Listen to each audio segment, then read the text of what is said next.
Hi and welcome. Here I'm going to actually be showing you how to create your own peplum. Now this is part of a series, a sewing series, in which I'm teaching you to make a two-piece floral ensemble. And here we've come to the blouse portion and specifically drafting and draping the peplum for our peplum blouse. Now all previous videos in this series I will go ahead and link to in the description box down below in chronological order, so you can go ahead and follow along if you so desire. And what I've done here, as you can see, is this is just sort of some scrap fabric that I've used to sort of lay out the actual positioning of my flares on my peplum. And I needed to do that. I needed to actually drape my peplum because you'll notice that these floral appliques that I've made, they're rather large. And I wanted to ensure that my appliques weren't going to interfere with the flares or vice versa, that the flares weren't interfering with my appliques. So that's why I needed to sort of have a wide enough portion in between these flares to sort of fit in the pattern of the appliques that I wanted. So what I did was I took a width of fabric, draped this on the dress form, dropping the cross grain as I went along to get the flares where I wanted them. And that's something I'll show you how to do. And then afterwards, I removed my piece and then did some pattern drafting because I actually wanted to add a bit more volume to my peplum and increase my flare width. So I'll teach you how to do both ways, and you don't necessarily need to drape initially, but it's just something that I like to do just to visually check with myself. There are many ways to do a peplum. I'm going to teach you basically a way just to get flares where you want them. You can do a circular peplum, a half circle. There are other methods that are more intuitive maybe, but for this purpose and our project, this is what I'll be showing you how to do, inserting flares where you want them for your peplum. Okay, so if this sounds like something you might want to learn how to do, stick around and I'll teach you how to make your own peplum. So the first thing that we're going to want to do in order to begin draping our peplum is we're going to want to take our muslin or scrap piece of fabric that we feel would work well for the draping process, and we're going to etch out a basic rectangle on it. And even though we're only going to be draping across a quarter of the form from the center front to the side seam, you'll notice that I have a rectangle that spans a pretty good distance across, 25 inches to be exact. And then the vertical height over here, 13 inches. Once again, I have a rectangle that's 25 inches across and a vertical height of 13 inches. Now I'm going to say that's going to work for most people for this draping process. I will say that we need something that's pretty wide because flares end up taking up a lot of space. So the more flares you have, the wider you need your rectangle. And obviously the wider you make your flares, the more space you'll need. And you'll also need a fair amount of vertical height, not only because obviously we're going to have a peplum, even if it's a long one. I'm making mine 7 inches. Okay, and here's my 7-inch height right here. But then I've tacked on a fair amount of fabric atop that because, as I mentioned, in the beginning, we're actually going to be dropping the cross grain to make those flares. So every time we drop the cross grain, we're going to be going a little bit more up into this area. Okay, so we're going to need that extra height. So the more flares that you have, the wider they are, the wider you'll need your rectangle, and the taller you'll need your rectangle. That's always a good guide. Having excess is always better than not having enough. And then in terms of actually marking out your rectangle, what you'll want to do is we're going to have the center front over here. I put mine on the selvage.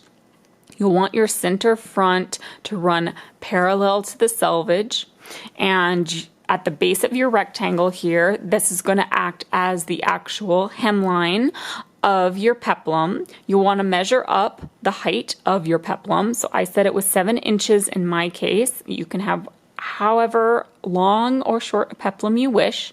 So here's my 7 inches, and that's going to be my waistline at the center front. Okay, and then you're going to square off a line from that point. So you're going to take a line and draw horizontally across your rectangle all the way across in a perpendicular fashion. And this is going to act as your temporary waistline. That's what I'm going to call it. It's going to be your waistline at the center front. But as we begin draping, this is actually going to shift down. Okay, so it's going to be our temporary waistline. That's just going to help us get things set up on our form. So once you have all these markings in place, you can go ahead, cut out your rectangle, and we can begin the draping process. So now I'm just going to show you how to take this actual little rectangle that we've cut out of our muslin or scrap fabric and begin laying it on the dress form in order for draping. First thing you're going to want to do is you're going to want to take that selvage edge that we have on our scrap piece of fabric. We're going to line it up against the center front of the dress form, making sure that that line we marked right at the waistline, what I was calling our waistline at the center front and the temporary waistline everywhere else from that center line, we're going to take that waistline and we're going to line it up at the middle of the waistline tape on the dress form, okay? And we're just going to put a pin in there, and then we're going to pin along that selvage edge right to the center front of our dress form, okay? All the way down at the hem of the peplum. And we can even put another pin in there, okay? Just like that. And then we're gonna try and smooth on over all this fabric, get it nice and smooth as we can. And we're gonna try and make sure that that waistline right here at the center front remains lined up against that waistline tape, okay? And we're gonna scooch this on over. And then we're just gonna have all this excess fabric, we're gonna tack it out of the way for now, okay? So I'm just gonna put a temporary pin in there at the side seam just so that all this is gonna be out of our way for the time being, because we're gonna focus on this area right now. So now what we're gonna do is we're going to determine the positioning of our flares. And I want 3 flares from the center front to the side seam of my peplum, but that's completely up to you. So for my purposes, I actually want to do a flare that occurs on the center front and one that occurs on the side seam.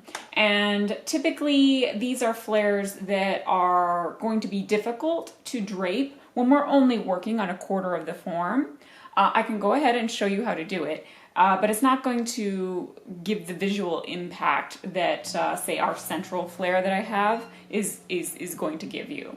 And typically it's something that once we actually drape our other flares, if we wanted to do something like that where we put a flare on the center front or the center or the side seam, we would remove this, transfer it to some paper, and then add in those flares. But I'm going to go ahead and show you how you can do it during the draping stages as well. So our first thing that we're going to want to do is actually say, how wide do we think we want our flares to be at the hem of the peplum? And I'm going to go ahead and do flares that are 2 inches in profile view. And what I mean by that is if I shift my dress form to the side, the flare, the apex of the flare, would stick out about 2 inches at the hem. Okay, that's what I mean. So it's actually going to be the amount of fabric that is included in a full flare is about 4 inches, right? 2 on either side of the apex of the flare.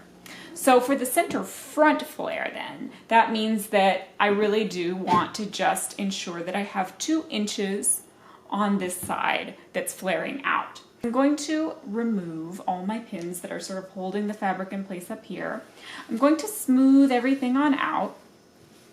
And then we're going to do something called dropping the cross grain. And I'm going to explain why this creates flare. You'll see that right as I actually begin taking this waistline that we marked here, and I begin dropping it lower, tilting it. So taking this fabric up here and dragging it down, the minute I do that, do you see how, I know there's pins here, but so it's also helping, but it's creating a little flare right there. And that is because essentially what we're doing is we're taking something that is on the straight of grain. And the straight of grain hangs straight. But once you drop that cross grain, you've suddenly introduced bias. Things are no longer on the straight of grain. Once you introduce bias, that's when you get flare. So that's what this technique is all about. What I'm going to do is I'm actually going to unpin there. And what I'm going to do is I'm just going to tilt this over. Okay, so I'm still dropping that cross grain. But now what I'm going to do is I'm going to measure about at the hem of this till I get about 2 inches on this side of the center front line. Okay, that's going to essentially equate to the same thing. So I'm just going to tilt that on over just like that. And then I'm going to smooth things on out. And I'm really going to try and get that as smooth as possible. And then find that waistline tape underneath my fabric. And I'm just going to go ahead and pin that really close there at the center front, okay? So I've just gone ahead and I've actually pinned this excess that we have for our flare on the other side of the center front line. I've gone ahead and pinned that down the center front. I'm just going to pin it on over here as well, just to secure that, and that's as much flare as we're going to need over there. And now we're ready to actually begin approximating where we want our central flare.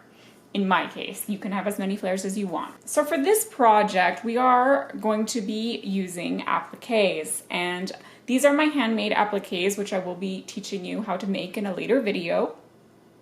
And we're going to place them on the peplum such that they sort of fall between flares, okay? So that's the main thing, as I mentioned in the intro, is that we just don't want the flares and the appliques interfering with each other too much. And I want to still be able to get this pattern where I have my actual appliques kind of creating this backward C shape on up and under the bust and on over to the side seam. So I'm just going to place this right about where the actual hem would occur. I'm going to have this hang off the end of the hem a bit, and this, you can see, is our hem line is no longer intact. We're going to have to trim this to get it to be the actual length we want. So I'm going to approximate that as that's where my hem is going to occur, and I want to make sure that, right, there's my center front line right there. I kind of want to stay on that side, and I'm seeing that this side of the actual applique, I'm going to make like an invisible line on up, draw it on up to the actual waistline of my dress form, and then I'm going to unpin this excess fabric that I have. I'm going to fold this back, and I'm going to see where that falls on the waistline, okay? And for me, that falls at least a good 1.5 inches from the actual princess line on my dress form, okay? So that's going to give me a good approximation of where I want my central flare to occur. So I'm just going to follow that on over, make sure everything is lying nice and flat against the form, and then I'm just going to pin in where I thought I wanted my actual flare to start popping out. And now comes the part where we actually need to begin trimming into this excess fabric we have up here in order to sort of make our central flare appear. So what we're going to do is, where I've gone ahead and marked that actual flare point for our central flare, is we're going to basically create a little slash right up to that point, at least to within 1 inch of that point, okay? So I'm just going to begin trimming my fabric straight on down, right down to that point, fairly close, okay?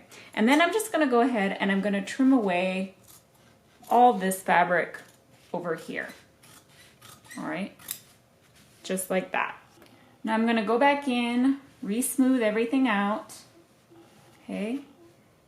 Put that pin back in place. So once again, we're just going to take this excess fabric we have up here and drop the cross grain once again. And you see immediately how from that point we create flare, all right? Just by dropping that cross grain.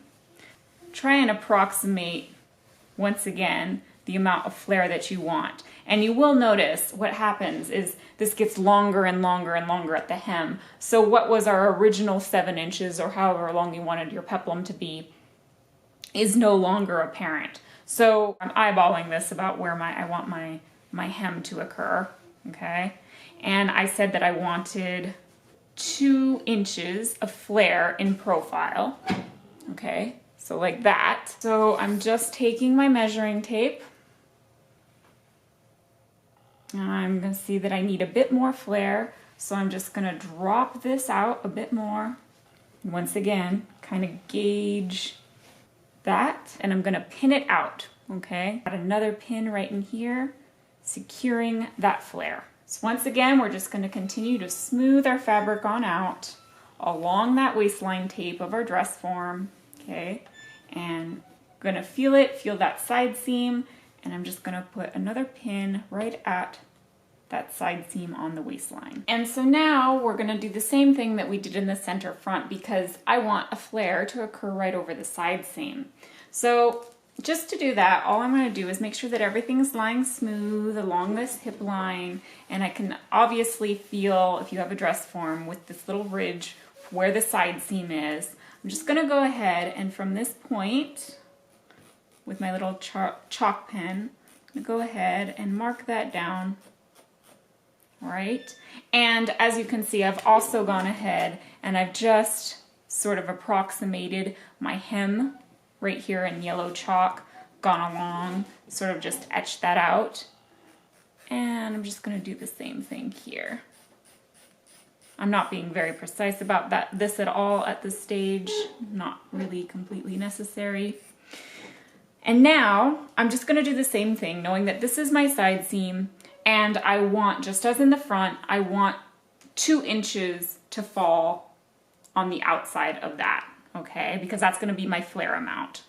And then obviously once you have the back set in place, you'll do the same thing to the back. There'll be another 2 inches here, which will give you a 4-inch flare total, right? Which is what we're doing. So I'm just gonna go ahead and mark that. Okay, and then all I'm gonna do is draw a straight line from the waistline to that point that I've marked, okay?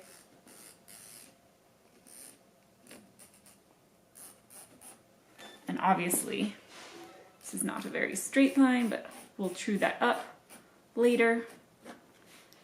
But that's gonna give me a good amount for the flare that I want on the side. So I'm just gonna take my scissors and snip right to that point, right at the side seam, remembering to come to at least within 1 inch above it, okay? And then what we're gonna do is we're once again just gonna drop that cross grain, okay? Such that we actually make this line that we've just drawn lie right atop the side seam of our dress form, okay? It's gonna be the apex of our flare right here. And we want that apex right at the highest point to sit right atop the side of our peplum. So then we can just pin that in place.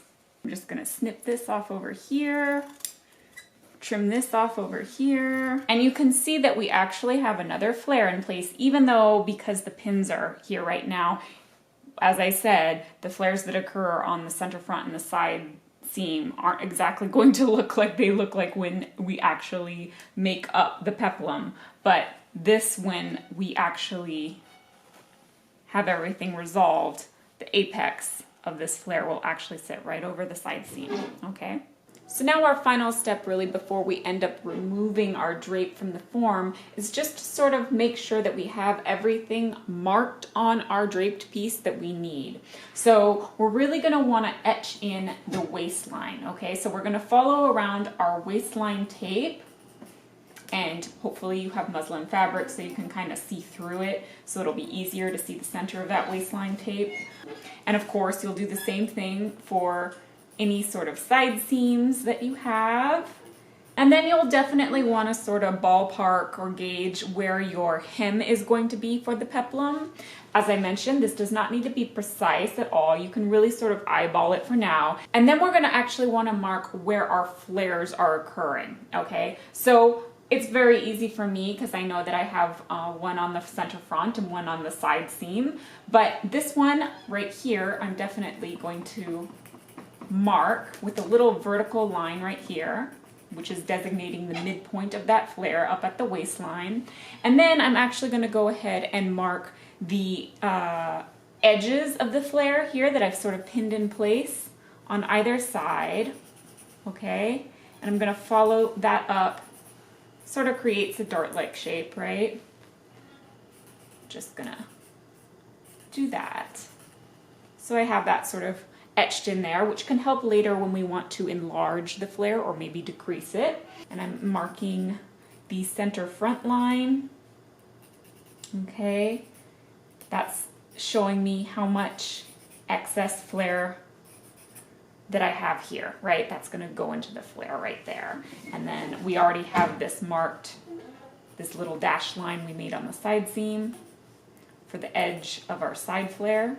And here I've just sort of released some of the pins, so it gives you a better idea of how the flares sort of are gonna fall. And now you're gonna go ahead and do the same thing for the back drape. You'll make another little rectangle out of muslin, and then you'll drape it in just the same fashion. Obviously, you'll probably be placing your flares at different locations, but if you're doing as I am and you're placing a flare on the actual side seam, then you'll want to make sure that you do the exact same method that we did with the front on the side seam, whereby we added an extra 2 inches or however wide you want your flare to be, such that when they meet up, we're going to have a flare that, you know, equals a 4-inch flare. And also, if you plan on putting a flare on the center back, just note that's where our zipper is going to go. So if you don't wish to have your zipper placed in a prominent location, that may be something to consider.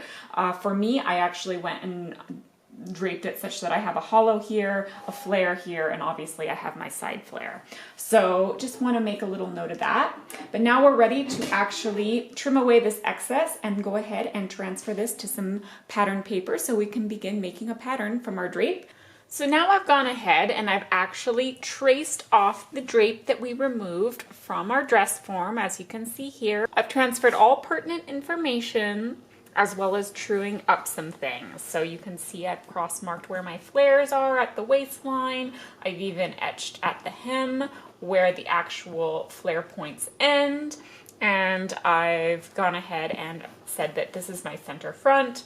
It's gonna be on the fold, so we won't have a seam there. It's where our selvage was, right here on our original draped piece. So that will remain on the straight of grain right there when we place it on the fold. And as I said, I've just kind of trued up that hemline. Once again, you will probably really do your ultimate truing once you have both the front and the back assembled in a muslin. But for right now, get it as best you can, as level as you can. And then the waistline, I do want to note, don't overcorrect when you go to true the waistline. So pretty much as it is here, you know, I didn't really overcorrect there at all. I made it a little more round right here at this point instead of such a jagged V. But essentially, there is a dip that occurs here, and that's what's creating the actual flare. So you don't want to overcorrect and make this less of a slope than it actually is, because that will diminish the flare. Okay, so that's an important note there. Pretty much follow that line. Just make sure there are no jags, you know, real jags that can trip you up. So now that that's done, you are more than welcome to go ahead and add your seam allowances, and once again, do the same to the back that you should have already draped now, and assemble a muslin and see how it's looking. Now, if you decide that there's not enough flare there, that if you want more flare or less flare at your various flare points, here's what you can do. So since we have our flare points marked, right? Say I want more flare right here at my middle flare, okay? My central flare. I'm just gonna approximate here about the midpoint here. You can go ahead and fold this over and find the actual midpoint and measure over, whatever the case may be. I'm just gonna say that's my midpoint of the flare. So I'm gonna draw from here straight down, okay? And all I'm gonna do is I'm gonna basically just spread this, all right? I can go ahead, take my rotary cutter, begin slicing from the hem right on up, almost to that seam line, just a bit beneath it, just as you would do for a slash and spread method. And if I want more flare, all I do is spread this. I could really add quite a bit of flare that way, or subtract by overlapping the pieces. And so you would just obviously do the same thing as a slash and spread technique. Go ahead, lay this upon some pattern paper, tape it down, and then you'd have your excess flare added or removed, whatever the case may be. So I just wanted to show you that that's always what you can do if you discover you want more volume to your peplum or less volume after you've draped it. Also important to note, if you do end up doing this sort of slash and spread technique, when you encounter the waistline now, you'll see that there's even more of a V shape than existed before. The same holds true as I said before. Don't overcorrect. You're really going to want to maintain that V shape. The wider the flare, you're going to have a much steeper slope. Because essentially what is happening is, as you know now from draping, is that cross grain gets dropped more and more. And every time you drop that cross grain, you're making that slope even more steep. So if you diminish that, your actual flare isn't going to be as pronounced. So here I have both my front and my back peplum pieces all ready to go, all pertinent information transferred, and I've gone ahead and added some notches on the side seams to ensure that both my front and my back will line up when I sew them together. I've also added a notch at that center back seam. That's about where my zipper is going to end. You just want to make sure that the zipper will actually come a good distance beneath the actual waistline seam to ensure you can get in and out of your peplum blouse, because if you can't, that would be a bad thing. And then what you're going to really want to do is actually at the waistline seam here of your peplum, you're going to want to make sure that it actually matches the waistline of the blouse you're going to be attaching it to, okay? Because we draped this on the actual dress form, which means that it's probably not going to have any ease added, and you've more than likely added ease to the actual bodice portion for the peplum blouse, right? So you're probably going to need to add a little bit of room in this peplum waistline. And I would recommend, in order to do that, you would go ahead and between your flare points, okay, that's where you would slash the pattern and then space it a bit, okay? So for me, here, here, here, here. And this way you can ensure that your peplum is going to line up perfectly with your actual main bodice portion from side seam to side seam. So once that is done, ta-da, you're ready to begin making your peplum muslin and ensuring that everything is sitting as you want it to, especially concerning any applique work. I'm gonna go ahead, flip this around. There's the back where my zipper will go. So if all your flares look like they're falling as you want them to, and if you've gone ahead and added any ease, obviously, to the peplum waistline, in order to fit it to your dress form, you can go ahead and just ease it to your dress form to make sure everything is falling as you want. And then obviously you want to ensure that the hem is level, so you'll take a ruler, measure up from the floor to the actual height or length that you want your peplum to be, and take that measurement and just go all the way around using the floor as a guideline. So once you have everything as you want it and everything's been finalized to your liking, you're ready to begin constructing the actual peplum blouse, which will be the topic of my next video. Hopefully you'll join me. See you then. Bye-bye.